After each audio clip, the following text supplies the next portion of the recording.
Alright, I'd like to quickly walk you through my process as I'm using my iPad to grade student speeches so that I can leave feedback and get them out via email quickly to the student. What I like about it is that it keeps everything nice and neat and organized. I know where everything is. I don't know about you, but I lose paper, actual physical paper, a lot more than I would a digital document. And it gives that instant feedback piece to the student so that they could pull their phone out or jump on the computer as soon as they get home and have that feedback. Thus far, this is the first semester I've done it. Students seem to really enjoy it. You know, they actually go out and look for those emails more than they would, I think, that physical piece of paper. Okay, so the first thing is what PDF annotation system you're going to use. I've tried several, and the best by far that I've tried is PDF Expert, and I found that out by thanks to Mark Arnold, and it's been great.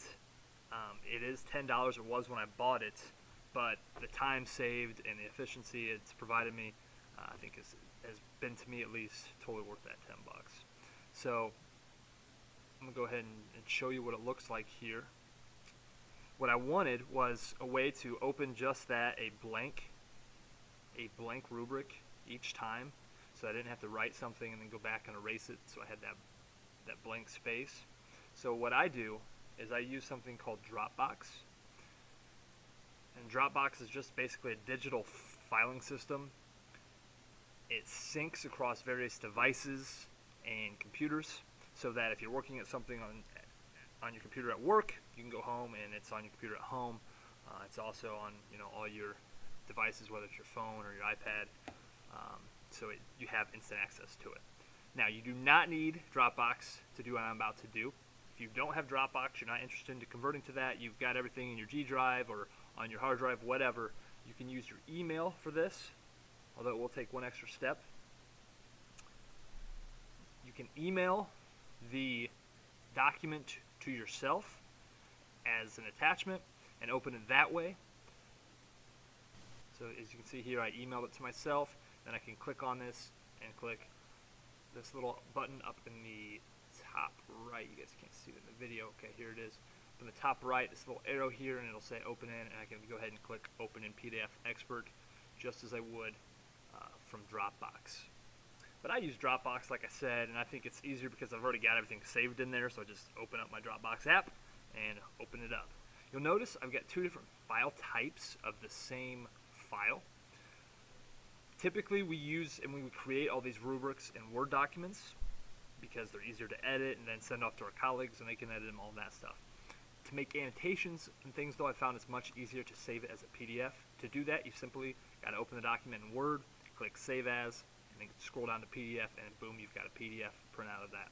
So once I've clicked on the PDF in Dropbox, using this Dropbox app, I click on this button right here, which is just to open in, and I'm going to click Open in PDF Expert. And I do this every time a new student comes up. I can go from making all my comments, double click my iPad here, and then click Open Dropbox, and boom, I've got it. It sounds, I guess, complicated when I'm talking through it, but really in reality it takes 5 seconds. So I can even get the student talking and then open all that up while they're talking in 5 seconds. I've got my equipment ready. Okay, so this is the rubric. I've chose the final speech rubric because that's what we're using right now for this round of speeches. And it looks just like the paper-based rubric, and using these tools up here at the top, you can annotate, make comments, highlight, make a little rubber stamp, like if you wanted a little good job stamp, you can make one. You can upload a picture into that, custom picture, whatever you want to do. It's very, very user-friendly. You can click into these little drawing tools and draw, all over it if you wanted to. If you wanted to do a little diagram on there. So it's a very handy little tool and very user-friendly. And I want to show you how user-friendly it is. So what I do is I go over, first thing is put in the student's name. To do that, I click the text icon, and it's very smart about where you click. So it saw that I clicked right there, and I can start typing in that student's name. Say Johnny Cash is giving a speech, for example, and then speech topic.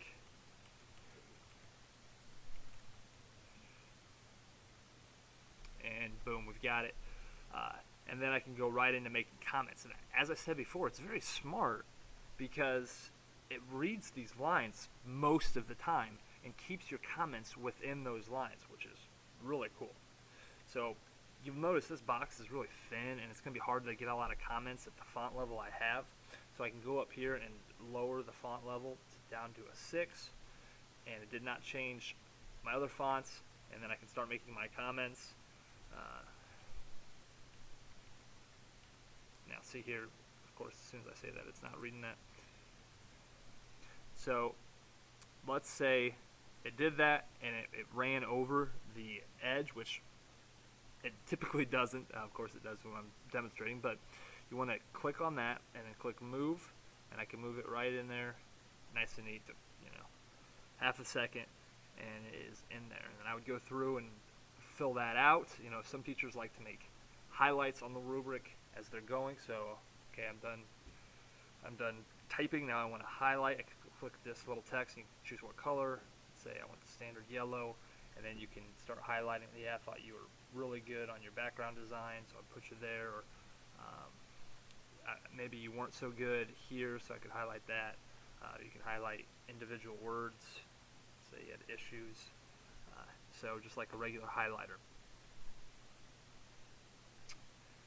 And then you can flip through and make your comments, type over it, just like you would on a paper-based rubric.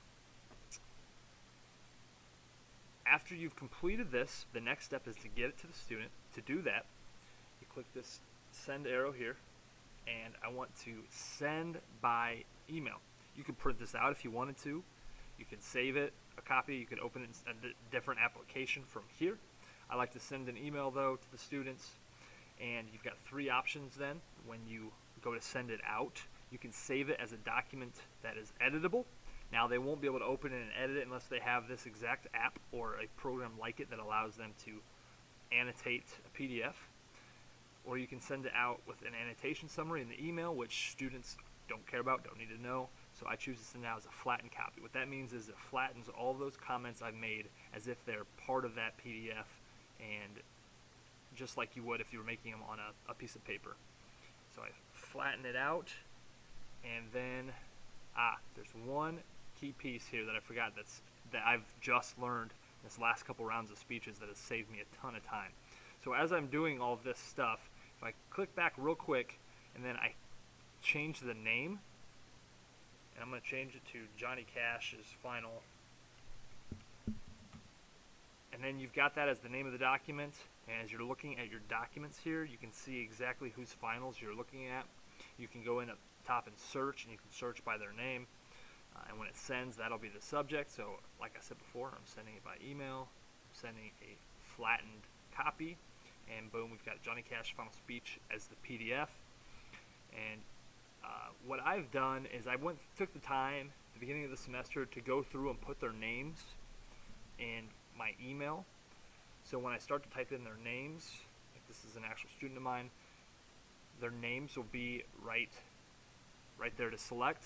So I've got Mark B and his period number.